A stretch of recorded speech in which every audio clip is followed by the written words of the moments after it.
Good afternoon. I know it's kind of strange for me to make two of these in one day, but I pretty much had all of the material prepared, and so we're looking this afternoon at Ron's Rambling number 6, which deals with Cain and Abel. I didn't mention it this morning when I recorded part 5 of this series, but I think it needs to be mentioned now, and that regards the naming of Adam and Eve. In Genesis chapter 2, there is a more detailed explanation or account of the creation, and it's that part that applies to man. And in that account, it tells us that God had already created every plant and every herb of the field before it ever grew. He had created it before it grew. And he did that for two reasons. The first reason was it had not yet rained on the earth. And the second reason was there was no man to till the ground. So one of the things that Adam was to do in tending the garden was to till the ground and take care of those plants. And of course, the mist that was later caused to water the plants would provide the nutrients that was needed for that. But the Hebrew word that is translated man in Genesis 2 is pronounced Adam. If you were to spell that, I guess it would be Awdawm or something along those lines. I'm not a Hebrew scholar, and therefore I can't speak Hebrew, and probably the pronunciations that I make are not correct, but I hope you get the idea. The Hebrew word that means man is Adam, and the meaning of that is generally a ruddy complexion or the skin tone that humans have, more of a reddish skin color. And it's generally thought that when God used that pronunciation, he was actually talking about the person he created, Adam, Adam, as it was. But throughout the period of time up until now, most of us use English dictionaries or English Bibles, and so Adam was, which is actually the pronunciation of the Hebrew word, but spelled in English, and so Adam got his name that way. But keep in mind, God wasn't really naming Adam, but rather he was calling him by what he was, a man. Later, God decided that it was necessary for man to have a help. And so he created one. The Hebrew word that is rendered help in our English Bibles is azer, and that means literally aid, which is help. And so God made an aid or a helper for that man that he had created. Furthermore, that aid or help needed to be meet for the man. That means suitable for the man. The Hebrew word that is translated meet is negud, if I'm pronouncing it correctly, and it's best defined as being a counterpart of man or a mate of man. So when God created this help meet for man, he named her Nashim. That is the Hebrew word meaning female. So we had Adam, the male. In the Hebrew, it would be Adam, the male. And we have Nashim, the female. The Hebrew word Nashim corresponds to our English word woman or female. So the truth of the matter is, God was referring to that first couple, those first two that were created, not by names so much as by what they were. But immediately after the punishment, because of the sin that we talked about in the last part, it is recorded that Adam did give his woman a name, and he called her Eve. That's the English translation. Now, the Hebrew word that he actually named her is Sharveh, and that means life giver. In some translations, especially later translations, that word is shortened to the short form of Shaveh, which is just simply they. And that is what is translated Eve in our Old Testament Bibles. And since she was the first to give birth, she's often thought of as the mother of all living beings. And so I just thought I would let you know that's how we have come to the name Adam and Eve, when in actuality God was calling them by what they were. Now, back to what we were talking about this morning when the time ran out. After the sin, and God had placed the punishments and defined them for the serpent and for Eve and for Adam, he sent them out of the garden. And it said in the last few verses of chapter 3 that God made coats of skin and clothed them before he drove them out of the garden or expelled them from paradise, whichever way you want to view that. This picture that you see on the screen, it depicts an angel ordering Adam and Eve out of the garden. The text says that God sent them out. But I picked this picture because of a couple of reasons. The first is the sorrowful look that you can see on the face of Eve and the way that Adam is covering his face, and you can just imagine what they felt like when God was sending them out. But at the same time, I want you to look down at the feet and you'll see the serpent down there.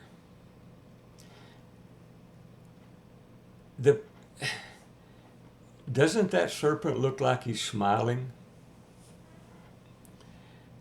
I think he probably is. I don't know if the person who painted this picture intended it to be that way or not. I suspect he did.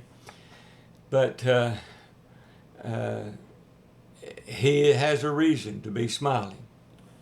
He had accomplished what he set out to do, and that was to deceive Eve and cause her to sin by eating of the fruit of the tree of knowledge, and her then enticing her husband to go with her in that sin and be a part of it. So what we can say in essence is God created a perfect couple in a perfect place with a perfect setting. And so Satan was the root of ending all of that for Adam and Eve. But the serpent is shown going out with Adam and Eve. And I believe that's probably correct. Once they leave, the garden is pure again. There is no more sin there because Adam and Eve have gone. Things are back to the way they were before sin as far as that is concerned, except for one thing. You notice that Adam and Eve are wearing clothing. And it said in the last few verses of chapter 3 that God made coats of skin and clothed them before he drove them out. That was at the cost of the life of animals. It is suggested that God made those clothes from at least 2 animals. I don't know if that's right or wrong, but certainly if it is a skin that provided that clothing, then that would be only suitable because through the disobedience of Adam and Eve, sin entered the world.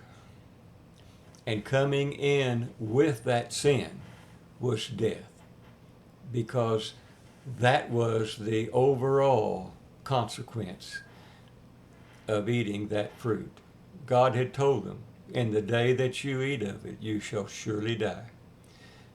Prior to their eating of it, there was no death. And now there's death. The last verse of chapter 3 says, "So he drove out the man, and he placed at the east end of the garden cherubim, and a flaming sword which turned every which way to keep the way of the tree of life." Chapter 4 then begins with the birth of Cain and Abel. At least ever since I was a small kid, and probably long before that, it's been generally thought, I think, that Cain was the first child born to Adam and Eve. But after looking carefully at Genesis 4, verses 1 and 2, I find that the Bible does not really say that. Now, this is not something new. I didn't come to this conclusion today. I reached this conclusion years ago. And as a matter of fact, a lot of the old scholars look at it that way as well. In Genesis chapter 4, verses 1 and 2, and the way it is worded meant that Cain was the first male child born to Eve. And also, which we'll talk about later, there's every probability, in fact, I think it's not a probability but a certainty, Cain and Abel were twins. But we'll talk more about that later. I want to look a little deeper into those 2 verses, though, and mix in a verse that comes from chapter 5, and then maybe drag up a verse that's down in toward the end of chapter 4, and see if we can't come to a better understanding of what that verses 1 and 2 actually say. First, though, I want to point out a couple of things. Jesus himself, during his early ministry, associated Abel. Now, Abel is the reason we're talking about all of this. He is the first name mentioned in that roll call of the faithful in Hebrews chapter 11 that prompted this series, making this particular turn in things. And Jesus said or associated Abel in Luke chapter 11, verses 50 and 51, with the founding of the world. I think everyone takes that to mean that they believe Abel was born near the dawn of human history.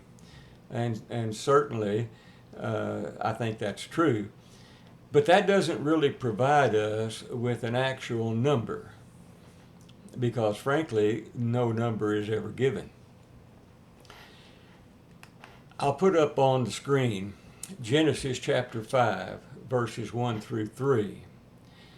And what this is the first part of a genealogy of the early inhabitants of the earth. That's what chapter 5 of Genesis is all about.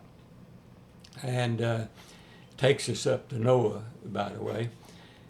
But what I want you to look at is the first 3 verses of it, because it helps us in a way to see what we're trying to find out in those first 2 verses of chapter 5 that we're talking about, chapter 4 that we're talking about. So what's shown on the screen is the first part of that genealogy. Quickly, I think you will see Cain and Abel are not mentioned there. You don't find Cain's name, nor do you find Abel's name mentioned in that record. As a matter of fact, neither Cain nor Abel is mentioned in that genealogy or any genealogy of the Old Testament other than what's contained in chapter 4. And the reason for that is twofold, and I'm pretty sure you know what those reasons are. First, Abel is not mentioned because he never bore a son. In fact, he probably never bore a child of any kind. I meant to say he isn't the father of a child, and he did not sire a child at any time. And the reason Cain is not listed is even more obvious because of a couple of reasons also, not the least of which is the fact that he murdered his brother Abel. And God had said to him that now thou art cursed from the earth, which hath opened her mouth to receive your brother's blood from your hand. A fugitive shall you be, and a vagabond in the earth. And the first part of that genealogy of Cain is separately given in this chapter a little further down. But Genesis 5 verse 3 also says, in the first part of the genealogy that you saw all 3 verses of before, something that I want you to notice, and that is the first son mentioned in the genealogy of Adam is Seth. And it says that Seth was born when Adam was 130 years old. Now, since Adam and Eve were both created, they were not born, it is universally believed, and I think it's true, that they were created as adults. This verse then essentially is telling us that 130 years had expired from the time Adam and Eve were created until Seth was born. Now let me clarify that just a little bit, because Adam was created before Eve, but they were both created on the 6th day. So 6 days after creation of everything that is was the creation of Adam and Eve. And 130 years expire before Seth is born. And it said, back to Genesis verse 4 and Genesis chapter 4 and verse 1, that Adam knew his wife Eve, and she conceived and bare Cain, and said, I've gotten a man from the Lord. That's the King James Version. The New International Version says it this way: later, Adam had sexual relations with his wife Eve. She became pregnant and gave birth to Cain. And she said, I have given birth to a male child with the Lord. Now, the emphasis in both translations, whether you're talking about the New International Version or the Old King James Version, or practically any other good version of the Bible, is the fact that the child is a male as opposed to a female. And this has caused scholars from very early on to consider that because of two statements that are made, this one, where Eve says that she has been allowed to give birth to a male child, and the second one is the statement that God made when he pronounced the curse on Eve, that he would multiply her conception. Now you remember in the last part that we talked about, the curse was a twofold curse there. The first part of it was that he would multiply her sorrow, which was weariness. And the second part was that he would multiply her conception, which is the ability to become pregnant and bear children. And so those two statements, that one that God made in regard to the punishment of her, and the one that she herself makes when Cain is born. And then if you couple that with the fact that 130 years has passed since they were created until the time that Seth is born, does that mean that she had no children during that 130 years when God had said he was going to greatly multiply her conception? Most scholars say no, and I think I need to go along with that. I believe that's true. I think what that is saying is this, that Eve had children, but she had not had any male children. Now, I'm not saying that she had 130 females. I don't think that's it at all. I don't know how many children she had, if she had any.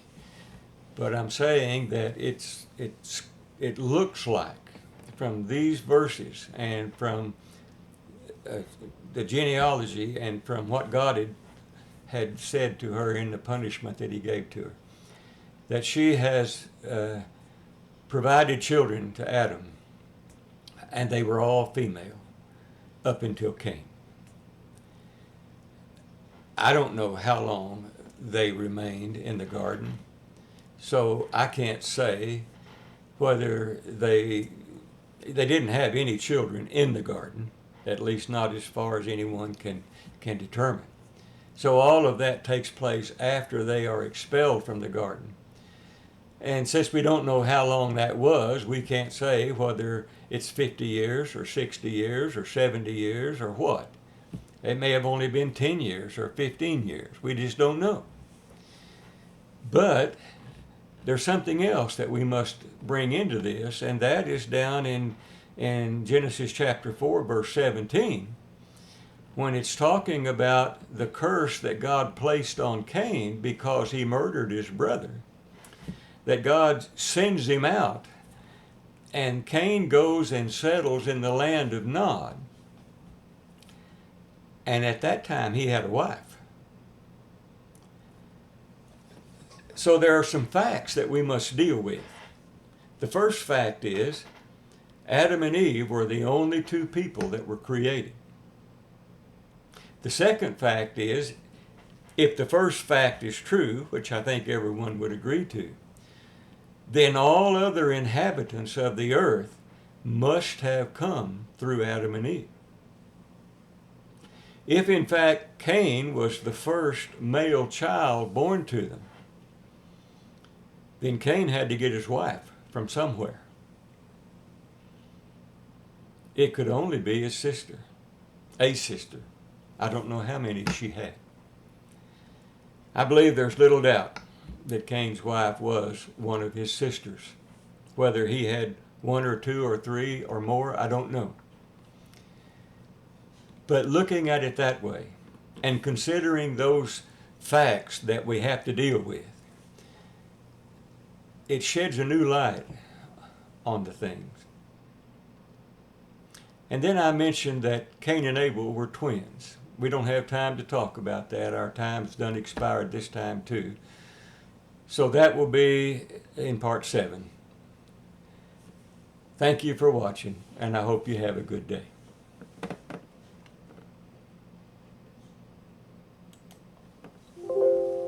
Oh my,